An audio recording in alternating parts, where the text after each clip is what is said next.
Hello guys, in this video I'm going to talk about telemetry, so specifically the Peach system. Just wanted to give an idea of how it works, how I would use it, what it can measure, and then kind of a little bit around then once you've measured whatever it is, how do you then use that data to get faster basically. So I'm just going to show you a couple of examples. Let me just move my face over here. So this is so when we're using the system from this drop down menu here, these are all different templates of just what you might use to look at different parts, different pieces of data. So when you're using the Peach system, you can select whatever you want to be in any of these boxes. So this is actually one of the standard templates, I think. I kind of lost track of which ones came and which ones I made. So this is sculling normalized. So I'm going to show you a sculling report, and I'm going to show you a crew boat report as well. Just give you an idea of how of what they look like. So you might recognize this top left box here. So this is a force curve. So this looks different to how a force curve, how you might have seen one before. So this is gate forced over normalized time. So this is actually how the power is being applied in real time, which is slightly different to just what the force curve looks like on its own. So this is more about how it's being applied in time with the whole stroke cycle. And then here, this is another, generally what I almost want to look at all the time is force application and boat acceleration and boat velocity, boat speed. This bottom right box here is just the session report, basically, and you can kind of zoom in if you look here, how that changes. You can zoom into different parts. And then what that means is then we can just pick one part to look at if we use these brackets. So we select the first part, and then we select the piece where we want that to end. And then we can then look at that as a kind of standalone piece of information. I think what I find is really helpful with that is if there's a part of the session when I'm coaching and I'm be like, right, that was a really good part, I'll try and note that down. So basically, when these lines are being filled is when some rowing is happening. So, you know, if you're rowing on a lake, it's quite easy because you can say, okay, it was halfway through the fourth loop or whatever. If you're on a river, it's obviously more difficult, but I'd say just try and note that down. You can note how long into the session it was as well. I think what you need to understand with telemetry is like, the amount of data you can look at is almost infinite, and if you just pick a bit at random, you actually don't know, you know, what was happening at that point in the session. Anyway, I digress. So yeah, this is kind of what everything looks like. What's quite nice with the Peach system is you can get this view which is in bars. So essentially, this is your effective length. This is a nice way to visualize it. So the shape of the bar of the box is your total stroke length, and then the shaded grey area is how much of that you are connected for. So ideally, what we'd want to see is that the bars, the boxes are the exact same length and they're as full as possible. So left hand side is your catch, right hand side is your finish. So you can see here that catch angle was pretty consistent. Catch slip was pretty consistent, 6.1 and 6.4, and finish slip, finish wash was also quite consistent. Then we've got the rating, and then the swivel power, basically how much power was going down against both gates in this single scull. So just yeah, it's nice way to visualize the effective length. Obviously, in a single, we would probably want to see that effective length being as close as possible. You can see here that actually the left-hand side, left hand is rowing a little bit longer than the right hand, and you can kind of see that a little bit with some of the force application as well. So that's just like a nice way to kind of visualize. So I guess, you know, how you're using some of this data, you'd kind of want some of these two force curves to be a little bit more aligned. So, you know, if I'm coaching someone, I'm probably looking at this being like, what's happening with the trunk, what's happening with the leg drive, but I'd say more likely what's happening with both hands as they reach that peak force kind of just before 90 degrees in the stroke. What we'll look at next is the power profile. So this is the power application for whatever piece this was. I've just picked a session at random here. So this is a nice way, and I think one of the real benefits of the Peach system is measuring consistency. Okay, so, you know, inevitably if we're doing a piece, again, I assume this is probably off the start, looking at the power application, is that when we come down onto a pace and a rhythm, is that we want that to be as consistent as possible. So when we're thinking about rowing, the fastest way to get a boat from A to B is to hold the highest possible average of power. And the reason that it's good to train on power is that it's not affected, or it's affected minimally by external conditions. So I could take this piece of data looking at the power and I could say, great, that was consistent, and you got onto a rhythm and the consistency was there. You just kept taking, you know, same-ish stroke every time. Whereas I might look at the boat speed data, and in this you might have hit a headwind, you might have, you know, you might have gone into a little bit of stream, and then in that instance the actual boat speed would look a lot different to the power application. And again, that's the reason that it's good to train on power, is that you're just measuring the consistency of your effort, not how that effort is affected by external conditions. So say, for an example, if you were focusing more on boat speed rather than power, and boat speed is important, I'm not saying we should ignore it completely. You know, you might be rowing on a river where you'll be in a tailwind, all of a sudden you go around the corner into a headwind, and for you to keep rowing the same boat speed, which a lot of people do focus on, your power output and your level of effort and exertion has to change completely. Because you might be going, you know, if we take an example of a 2-minute split in a tailwind, and that might cost you 250 watts. And then if we go around the corner into a headwind and you're now trying to still row at that same 2-minute split, you know, you might have to go up to 275, 300 to maintain the same pace. And physiologically, that's not good for that's not a good way for you to pace an effort, whether it's training or racing or whatever. So training on power is really, really important. So we've selected this bit here. If we click this little star, we can look at that in actually even more detail. So then it becomes a stroke by stroke analysis of that power output. So then you can then see that it's then staying between kind of around that 375 watt mark, like most of the way through the piece. So that, as a coach and probably as an athlete, you'd be pretty happy with that level of consistency. Okay, now I'm going to show you a crew report. So we're going to have a look more at, I'm going to use this for a coxless 4. So you can see this one's set up a little bit differently.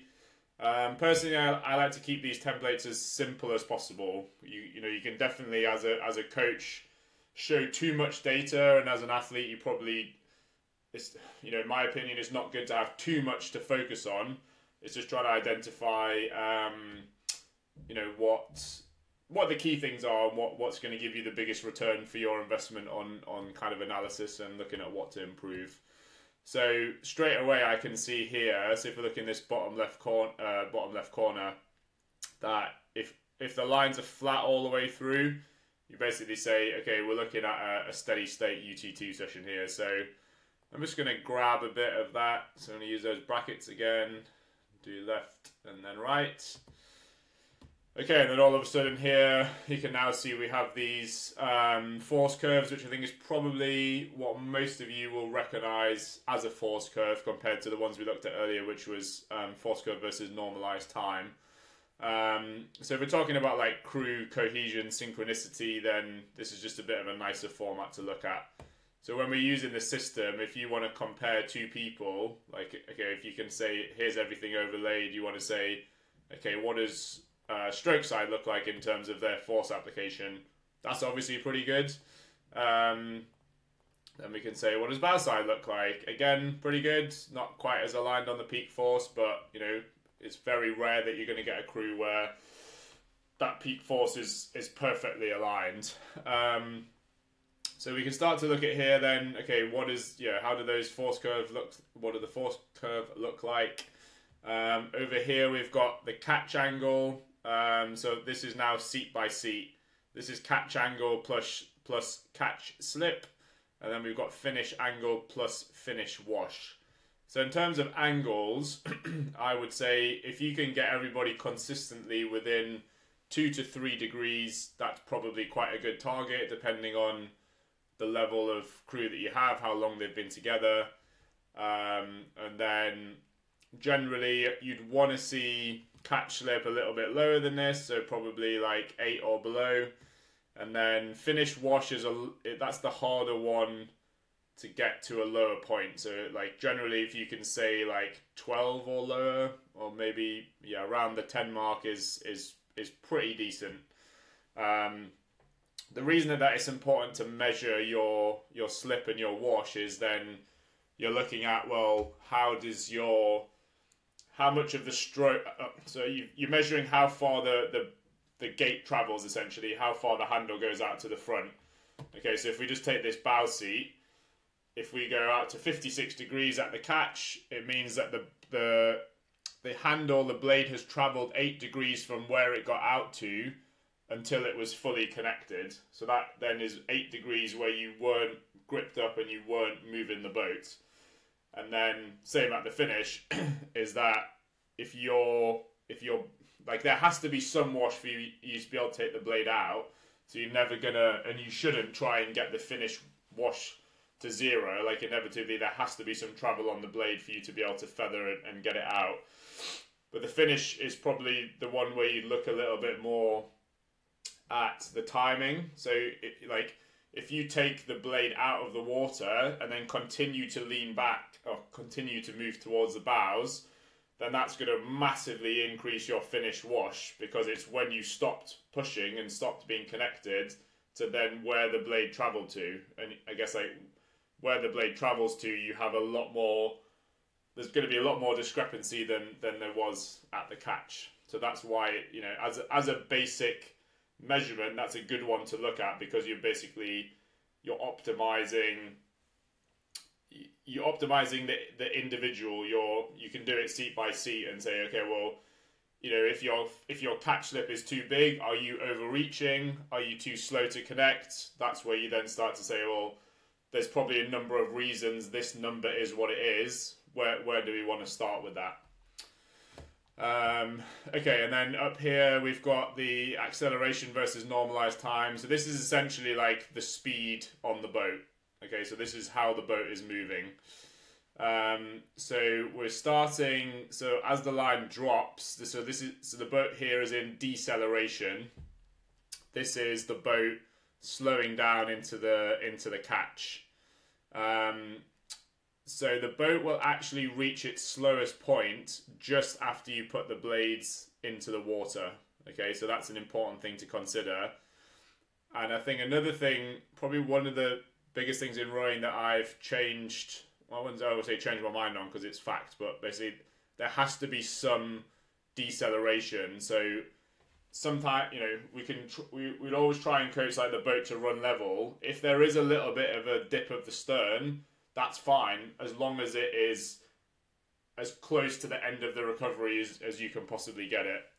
So with this boat, you can see here there's just a little bit, there's a little bit of confusion, that last part of the recovery before the boat is picked up. So what we'd want to see here is for this V, so this is more of a W shape. You'd want to see that more of like a deep V shape. So we'd probably say we want to get it, rather than -5, we probably want to see it more down towards kind of like -6, -7, and be slightly over to the right. So you'd want to see this line tracking down here before then getting into a deep V shape to then come straight back up. So you can see now, as we're moving up, the boat is now starting to accelerate. I think another thing that a lot of people don't know is that the boat will have a significant acceleration through the leg drive, but there is always a little bit of a dip here. So this is kind of like leg drive as we're transitioning into the second part of the stroke. There's always that little bit of a dip before we get into like really good acceleration again. And then you can see here, this is essentially as we're taking the blades out. So if you see a crew that has like a really loud and aggressive finish, you're going to get a lot of this, and that's just, you know, I always talk about in coaching about in rowing coaching about just giving the boat one message. Like if you just all do the same thing, it doesn't even necessarily need to be correct, but actually doing the same thing is gonna, you know, boats, the shells on their own like simplicity. Like if you just push a boat with nobody in it, it will run nice and level. For most boats, unless they've got something wrong with them, if you just leave it sitting on the water, it'll sit level on its own. Like it wants to be balanced and it wants to run smoothly. All of the problems come from the people, basically the people that are in the boat and using it. So this is just a little bit of a, you know, little bit of just difference in movements. You know, perhaps some people are a little bit, you know, you can see here that at the finish, so this is starting to drive, this is transition into the trunk coming in, and then this is as we come down on the second half of the force curve. That's how we apply the power through to the finish. So when you see these little loops at the bottom, that's negative force on the gate. So if this is the gate and we have the blade pushing into it, that's how it's measuring it. And then if you're then rattling the handle around the back and pushing it away too quickly, bear in mind this is a UT2 session, that's when we just get these little loops here, and that kind of corresponds with just that little bit of kind of messiness at the finish. So yeah, sorry, I spoke a little bit more than I was hoping to there. So if we look at force application, no, that's not the one I wanted. Oh yeah, power averages. So again, so this is the power output for each person in the boat. Again, so we've selected this part here. If we press the star, we can now get into just the consistency of the power. So you can see here, this is the swivel power. So this is how much each person was putting down individually. And then you can see here, this was the consistency. Again, each of these dots is one stroke. So you're then looking at, this is the consistency of that power application. So again, this is good. Like, you know, for a crew just paddling around, I would say this is, you know, you probably couldn't ask really for more than that.